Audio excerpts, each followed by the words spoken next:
Hello, welcome to another episode of Hope for Today. I'm Dr. Michelle Hamilton, your naturopathic medical correspondent. On today's episode, we'll be focusing on making your wishes known. It is important that as a family you have a plan in an event such as a major accident or a health crisis. Aging is a natural process, but no one knows for sure they will live to be a centenarian. In the words of Groucho Marx, and I quote, he states, "Age is not a particularly interesting subject. Anyone can get old. All you have to do is live long enough." To add to that view, Victor Hugo states, 40 is the old age of youth. 50 is the youth of old age. Irrespective of your own personal view of aging, it is important for us to understand that life has a beginning and an end, and it is not solely dependent upon your age. Many of you can attest to the fact that since the COVID-19 disease became a pandemic, you have at some time started to consider if you contract this virus, there's a possibility of death. We are facing a crisis worldwide, and I believe it has brought many opportunities. One of these are making your wishes known for end of life. It may be difficult to imagine being too ill to make your own healthcare decisions. Unfortunately, that time may come. Something happens, a critical injury, a debilitating illness, lack of response to a life-saving treatment, and acting on your own behalf is no longer possible. COVID-19 has resulted in so much fear. The increase in fear even amongst Christians about dying is real.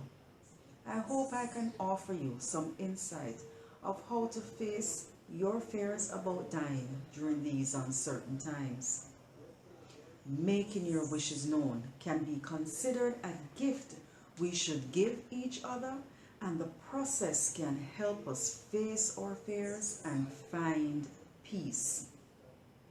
To begin, ask yourself this question. If you should be seriously injured in an accident, who would be gathered at the hospital? Once you have identified these individuals on a list, consider these persons as those you would want to have a caring conversation with about end-of-life wishes. Now let's begin our task. I'm going to ask you a few questions. Here they are. What is most important to you? What events have saddened you most in your life? What life events have given you the most joy? What do you want others to know about your spiritual beliefs? What do you most value about your spiritual and mental well-being? Are there people to whom you may want to write a letter or record a message? Do you know what you would say? Perhaps doing this and marking it for opening at a future event would be good. What are your thoughts about your funeral or memorial service? Do you have a favorite song or reading? And finally, are there special people you hope who will participate?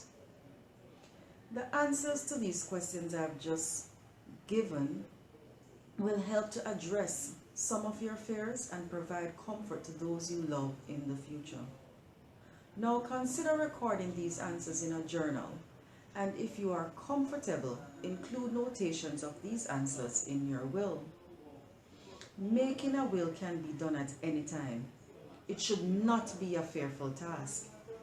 It is your ability to gift family and friends with your final wishes during a time of grief. I will share my experience with you for practicality. When my mom passed, we always knew she had prepared a will. On her passing, we were gifted with detailed instructions of not just distribution of assets, but something far more valuable. My mom was an extraordinary woman. She detailed her wishes for her funeral, the menu for her repast, and prayer service, and stated an amount we should not exceed for funeral expenses. During our time of grief, which was so immense in our small family unit, this was a blessing as we just made the necessary arrangements that did not require any discussion. It's as if she knew my brother and I would be too distraught to plan her funeral, so she left instructions for us to follow. In addition, she left us both letters to be opened after her death. In those letters, she wrote her deepest thoughts of love, joy, and sadness to us, her children. We were able to gain closure as she stated her forgiveness of unresolved events and her immense and deep love for us both. During the months and years that have passed, those letters still provide comfort and understanding. I imagine that she may have rewritten them several times as I recall some of the incidences recorded and was able to see how God had helped her to navigate her emotional desires and why our relationship with her was so strong and the pain of losing her so deep. My brother and I are thankful for a small unit that had Christ in the center, and we know we will be reunited again. I hope what I've shared with you on this episode will be a blessing to you and your family, but most of all, help you to alleviate your fears. 1 John 4:18 says, "There is no fear in love, but perfect love casteth out fear, because fear hath torment. He that feareth is not made perfect in love."